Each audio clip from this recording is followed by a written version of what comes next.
Organizations of persons with disabilities play a very vital role in disability justice. With their lived experiences, they know exactly what needs to be done in the communities, but they face challenges in accessing funding. These challenges can be attributed to funders only being able to provide support for registered organizations. But sometimes having an organization registered can take a lot of time, and it is very tedious. We were not able to register as an organization so that we can have the credibility of securing funding from donors, because this is often the number one requirement. So we didn't have that until 9 years later when we were able to register. Scader works for Spinal Cord Injuries Association of Malawi, and their experiences are not uncommon.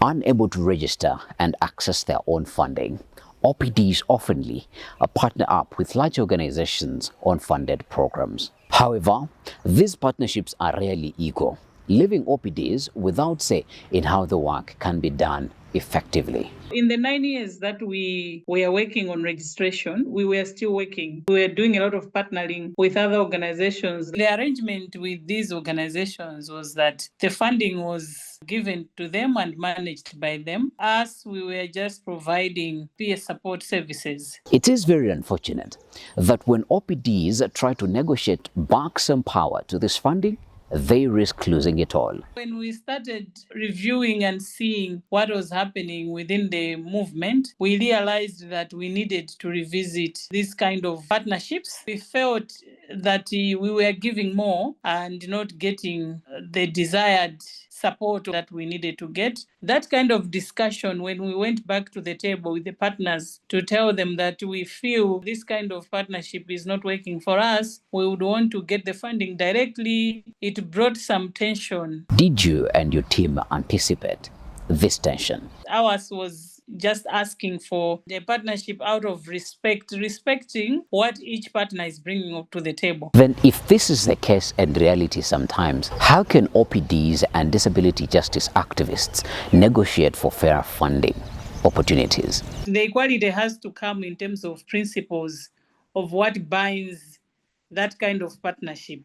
If the funders are looking at organization of persons with disabilities in a way that is more empowering, more equitable in allocating resources, that could help to shift the power, not from the funder, but shift the power from organizations that have been receiving funding on behalf of OPDs to OPDs themselves, so that they have more control to design activities that they want to do. Scader, after all this is said and done, what does fairer funding mean to organizations of persons with disabilities and disability justice activists? If you give more flexibility in terms of resources to organizations of persons with disabilities, it could not only help them to be innovative, but to also be responsive. There are a lot of things that are happening that are changing that require quick response and agility. So when you have the resources that you can be able to quickly respond, that really helps. And you feel empowered and in control of whatever your organization is doing.